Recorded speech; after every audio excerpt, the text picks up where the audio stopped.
Kobe is obviously very, very dynamic with the ball, and we need him with the ball, and we need him doing that. The other part of his growth and development, I think he realized this, there are opportunities for him to make the game easy for himself by running and getting into open windows, open situations to create closeouts where he's got defenders kind of closing to him rather than defenders on him. And I think for probably somebody like Kobe, as you look at your career and evaluate your career and you come into the league and you're kind of a point guard and you're playing off the ball, on the ball, and you're this combo guard, I think you just envision yourself, okay, I'm going to play with the ball in my hands.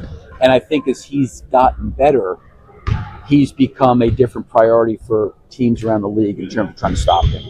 And I think the other part for him is for his development for our team, his movement off the ball is something that's important.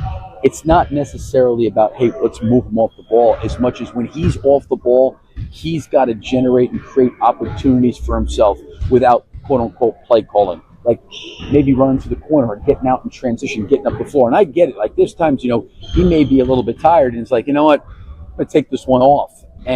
Or, hey, guy's driving, he's watching, if he can move into an open gap or area, it would create a closeout or a catch and shoot or an opportunity to maybe not play against a loaded, shifted defense. So I think it's something that, when I've talked to him the last 2 years, that he's kind of put a focus on, but I think he even sees it himself that he's wanted to work and get better in those areas. He basically just can't be waiting for the ball to be back in his or the hands. ball in his hands the whole entire time. You know what I mean? Because when the ball's in your hands the whole entire time, the defense is going to play the ball.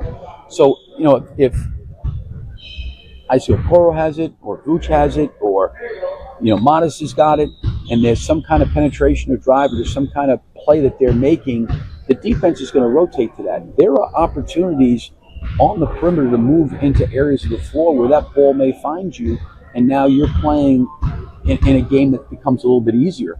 It's not to say we don't want Kobe with the ball in his hands. I definitely do. But there's other ways for him to inject himself into the game when the ball's not in his hands, and he can find a way to get to smoke. I always say that part of the game is it's like running in transition. I'm running, but I'm not getting it. Well, you may have to run 20 times to get it twice. You know what I mean? Kobe, I'm not getting it. Well, you may have to keep doing that 20 times, right? It's just that, and I think Kobe's got that mentality because he's always been a worker, and I think part of his growth as a player, and I've said this before, he deserves all the credit. He always takes time to evaluate where he needs to get better, and I think that's another step for him that was going to help